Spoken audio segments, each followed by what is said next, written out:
Hi, Paul Slakis, Good News Planet. I see clearly. I now create a life I love to look at. I'm reading from Power Thoughts, 365 Daily Affirmations, Louis L. Hay, a wonderful, wonderful woman, a great book company. And I am, and you are very lucky because we had Daniel Levin, who has worked with the Hay organization, but now has created as well a book called Mosaic. Just the cover itself is interesting for me.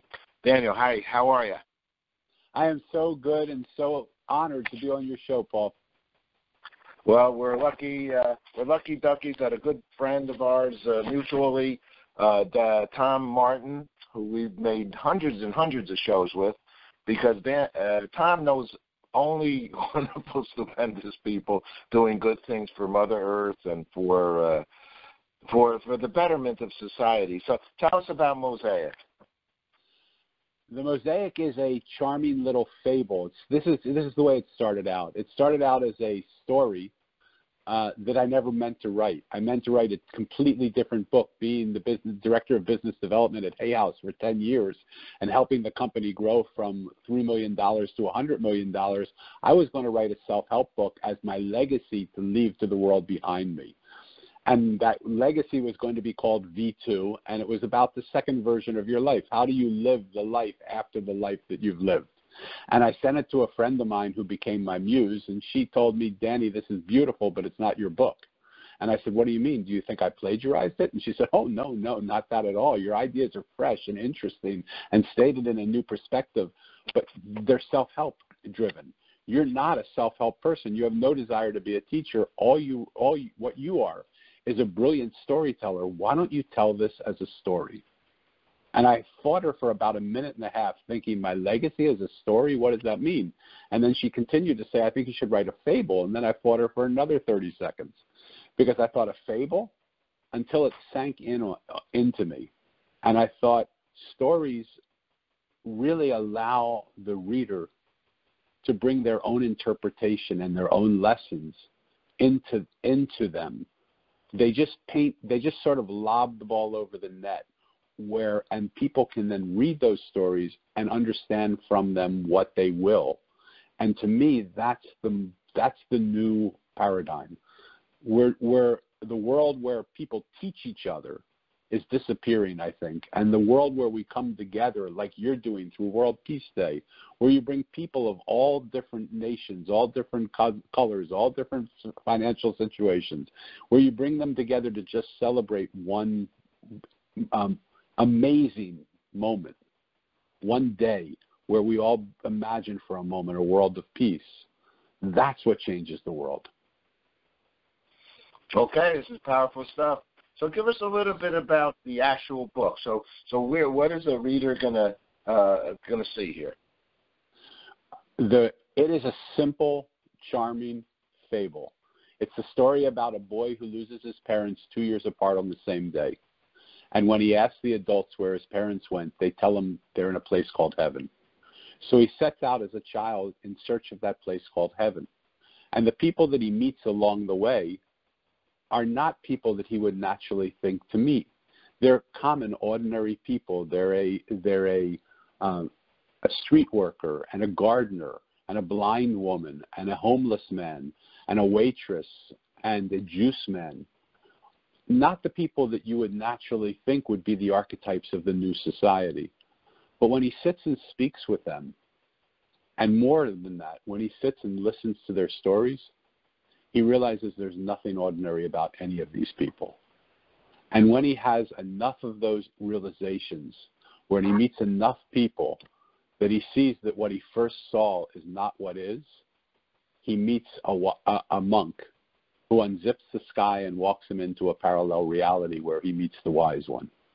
And I'll stop there so I don't give away the punchline of the movie or the end of the book so that nobody wants to read it. I'll leave it there so that people... Tell us more about you. I mean, you obviously, a book is to a certain degree a mirror of the person that wrote it. Tell us, so you possibly, probably, see this type of person every day and wonder why they're not running the world because of whatever reasons. Well, so tell us about you. Where did you grow up? Tell us a little bit about you. Thank you, Paul. This is a secret that I want to share with your audience, which will no longer make it a secret. In some ways, the Mosaic is my story. Obviously, it's taken from real life situations, but it's not a nonfiction. It's a fiction. I was that kid who lost my mom and dad passed away 2 years apart on the same day, July 4th, and all my life, I thought that meant that they were giving me a message of independence. The power of this mosaic is such that it's a living, breathing entity within me right now. And in a conversation I was having not 3 months ago with a friend of mine, I realized that the whole message that I've thought for my dad passed away 50 years ago, my mom 48.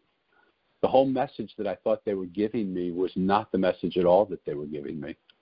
The message they were giving me, that I thought they were giving me, was be independent. Independence is what's going to make it happen.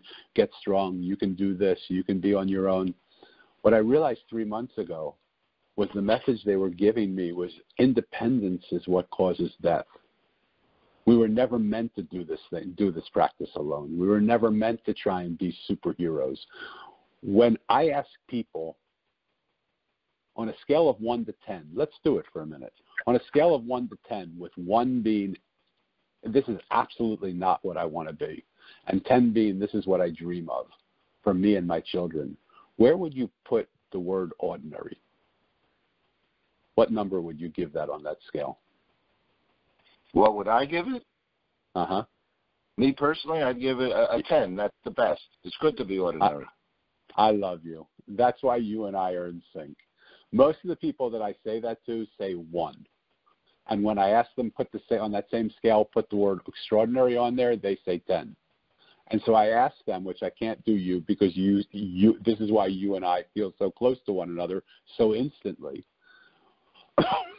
I ask people, if ordinary is something you don't want to be, why would you spend your life trying to be extra of something you don't want to be? And they do exactly what you do, right? We are all one. We are all the same makeup. We have the same blood type. Everything is the same. There's nothing out of the ordinary. The only thing out of the ordinary is a couple, maybe a hit song that, was whatever it was, or a hit TV, or a hit this. And those hit words are questionable to begin with. I agree with you. And so now take that like an overhead projector, take what you just said and put it on the climate of the world that we live in right now. A world in which you can't turn around without people disagreeing with each other. The beauty of what you're bringing to this world is another perspective for people to see, that the world is not made up of only bad news. There's tons and tons of good news. These people that I met along the way, to come back to your question, I grew up in Philadelphia. My parents passed away when I was 13 and 15. I left a lower middle class family to live with a man who was a household name. He was our block of H&R Block. He had no sons. He had 3 daughters, and in those days, a man wouldn't think to leave his company to his daughters. Boy, isn't that great that the world's changed. But in those days, he had 3 daughters, and he never thought to give the company to them. When I came after 3 months, he said, Danny, I see potential in you to start at the bottom and work your way all the way up to my seat. When we have more time, I'll go over that story with you. But I chose not to do that because what I realized in writing the Mosaic, I was looking for this heaven where my parents were. I was looking for this place where bad things didn't happen to good people.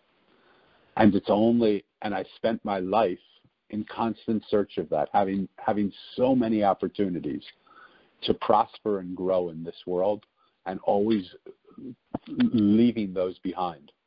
I donated all of my money to poor people so that I could help them in a way. It sounded like a great idea then.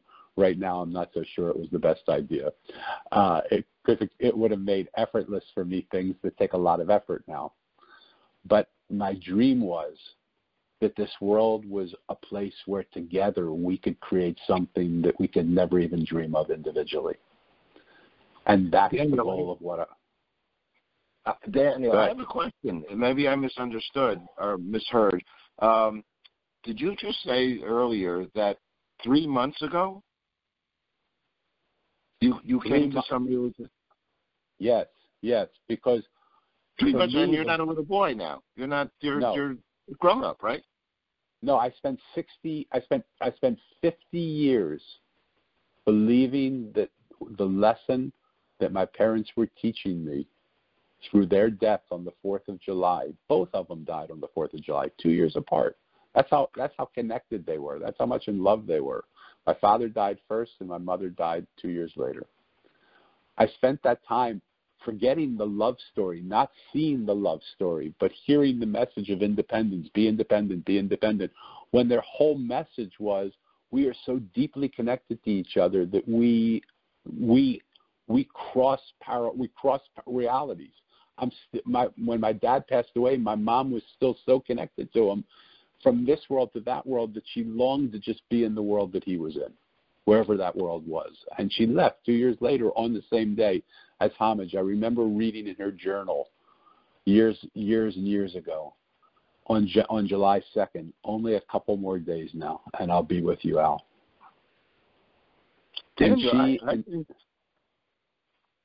For whatever it's worth, I mean, if you don't mind, I don't mind any feeling that you had for 50 years of independence, what you took from that for those 50 years gave you peace. Because if you didn't have independence, you could have been really extremely a broken guy from losing the parents at a young age. But because you took it in a positive way, I'm going to say that's positive. Because to a certain degree, you had no choice. And but in your DNA, you took it as a sign of to stay strong.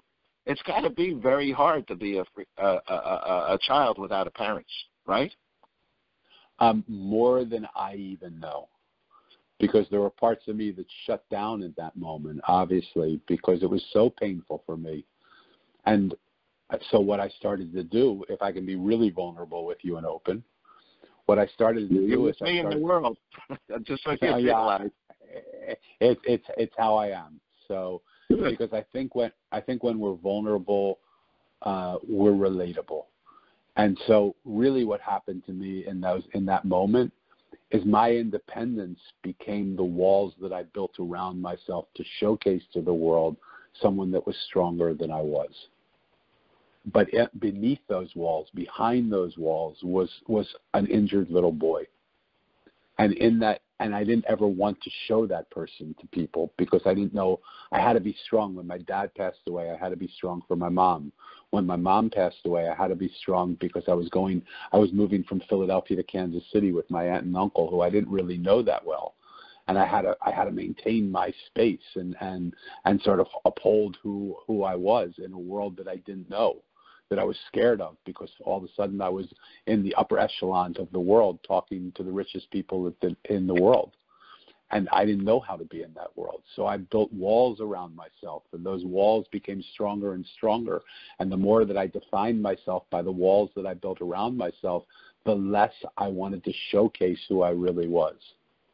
I wonder how, they say that we learn almost 90+% of everything we're ever going to learn by the age of 7, 8, 9, as young men, as young girls.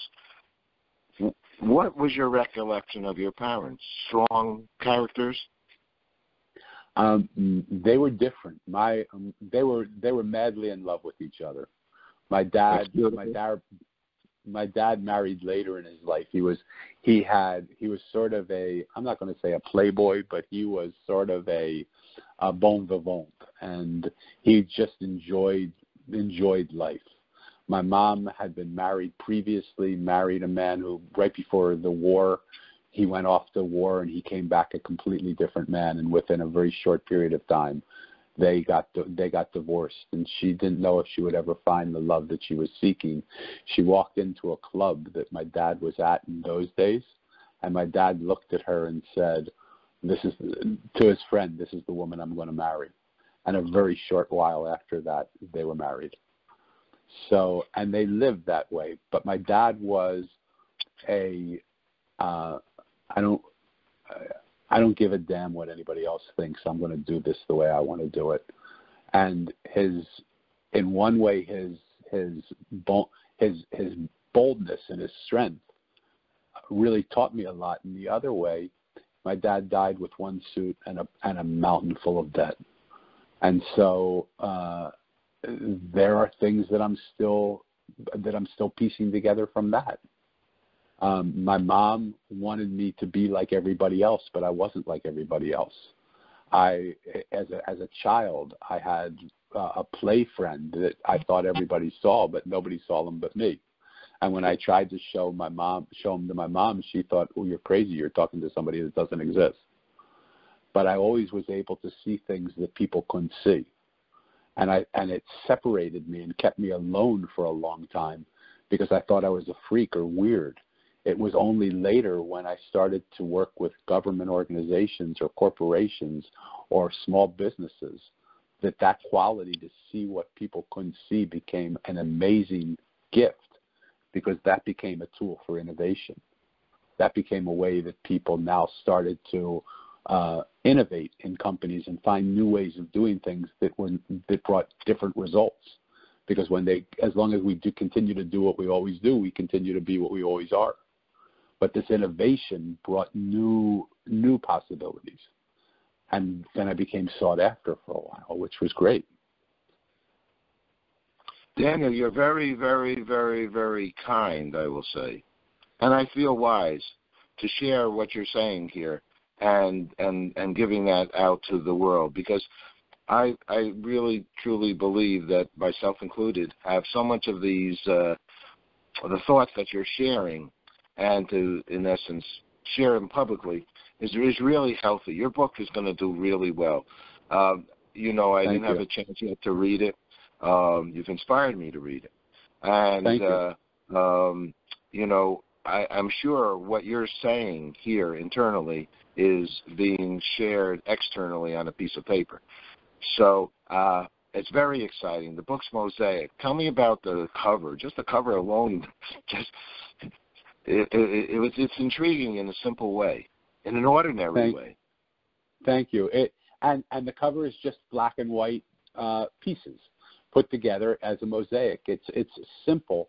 Originally, we had a 4-color photo, and the pictures inside of it were 4-color. And I thought, hold it, let's make this simpler. We see a world that is black and white, most of us, and most of the time, that's what creates most of our problems. We see it this way or that way. The world isn't black and white. So if we put together a mosaic of people who think of a world black and white, that means we are going to have some people who think white and some people who think black. And the whole sub-message of the book is that like-minded communities have served their purpose. When we were alone trying to spread a message, we were lone wolves yelling out, and the platform that we were on didn't have much reach.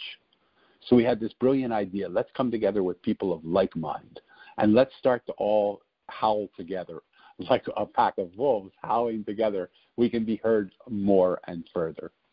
But now what's happened is our like-mindedness has created silos that are stronger and stronger, but the gaps between our silos and other silos are becoming bigger and bigger. It's time for us to create now unlike-minded communities where people come together who see the world differently, so that we can start to see things we've never seen before. My definition, I believe we live in a world where everything is possible. Everything is possible. There's nothing impossible. And yet the reason something's impossible for me, the definition of impossible, is I don't see yet a way to make it possible. So as long as I stay in my silo with people who see the world exactly like I see it, there's a good chance I won't see many things to change my reality. But when I melt my silo down and start to walk in the field with people of all minds, with people of all races, all religions, all colors, all economic statures, and we come together, simple minds, great minds, fabulous, fabulous people, where we hold different perspectives, and we start to speak without anger and listen without judgment, we start to become it becomes possible now for us to see the same thing we were always looking at from a different perspective.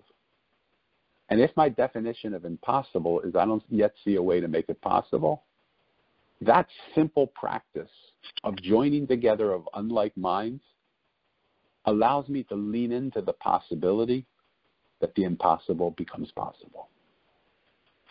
Well, Mosaic, obviously I can see you have much to share with others.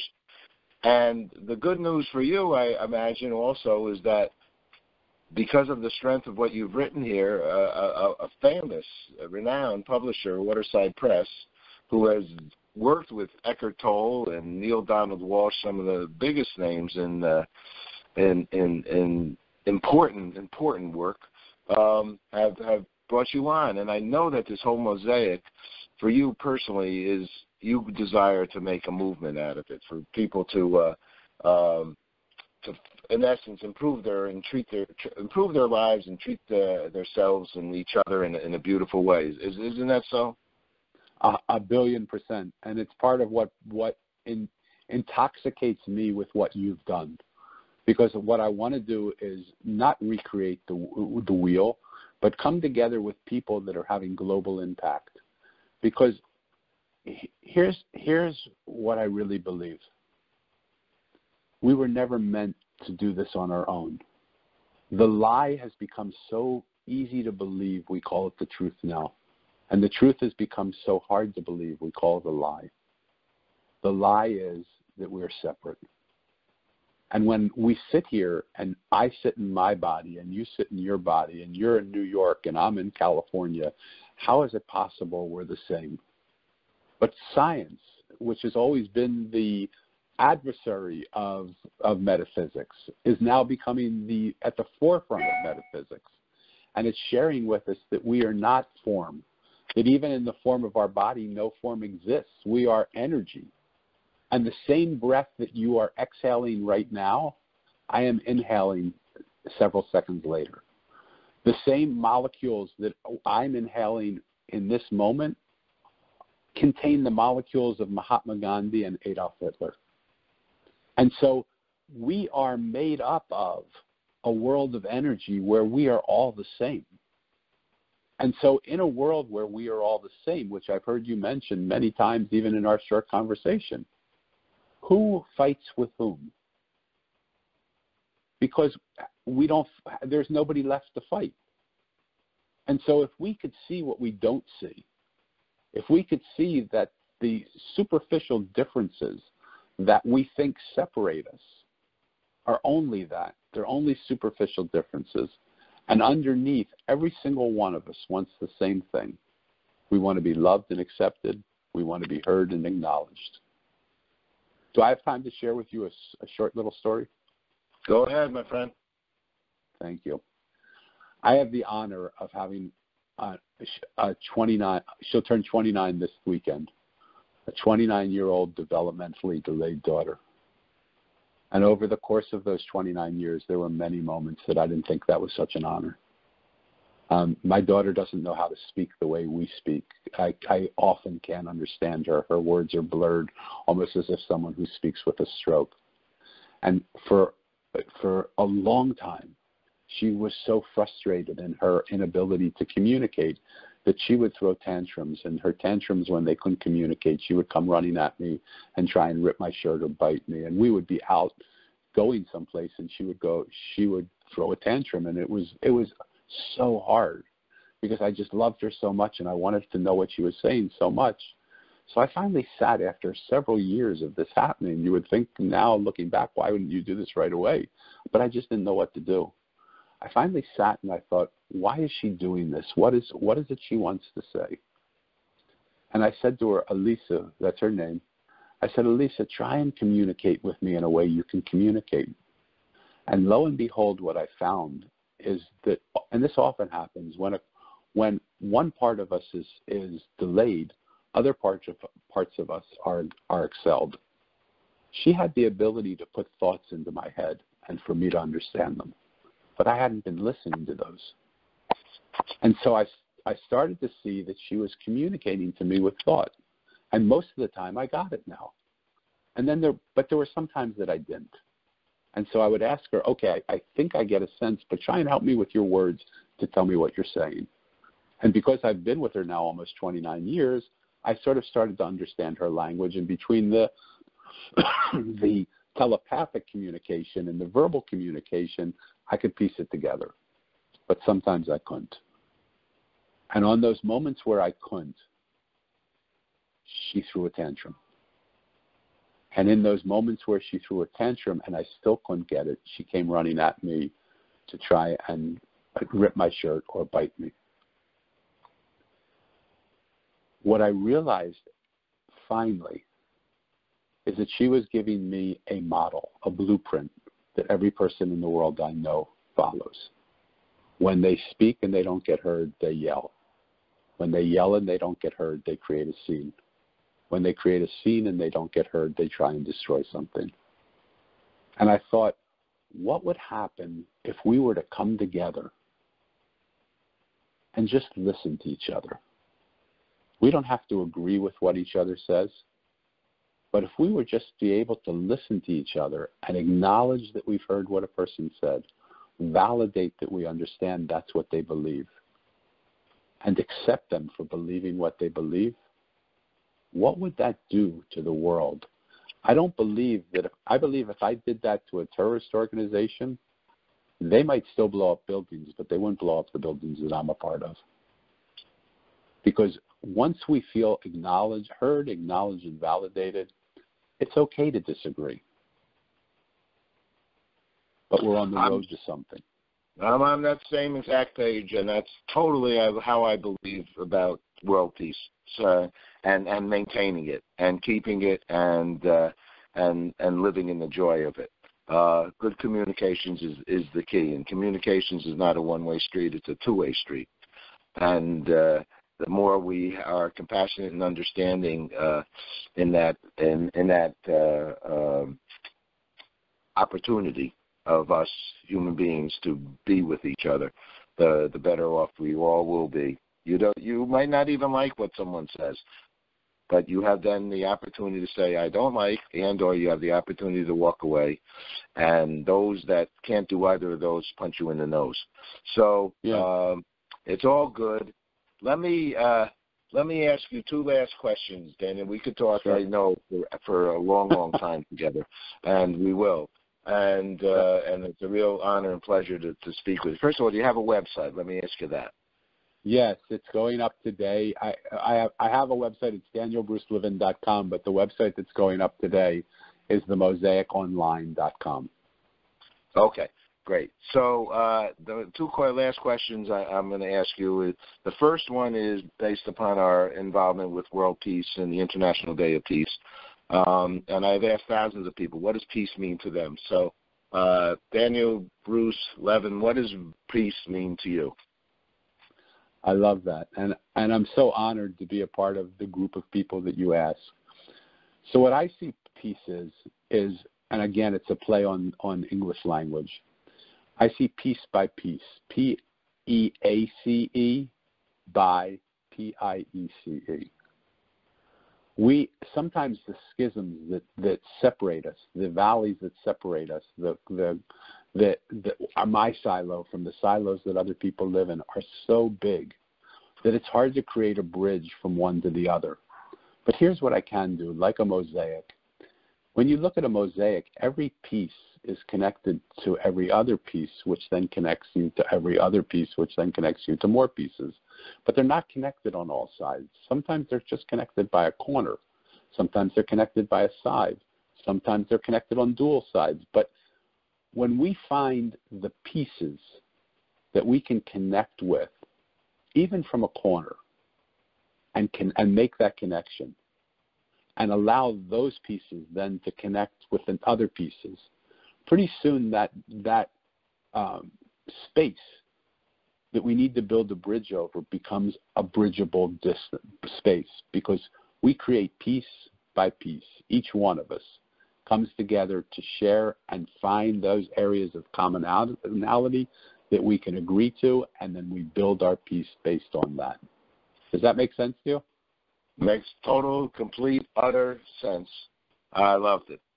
And talking about love, my last question to you, Daniel Bruce Levin, is what does love mean to you? Wow.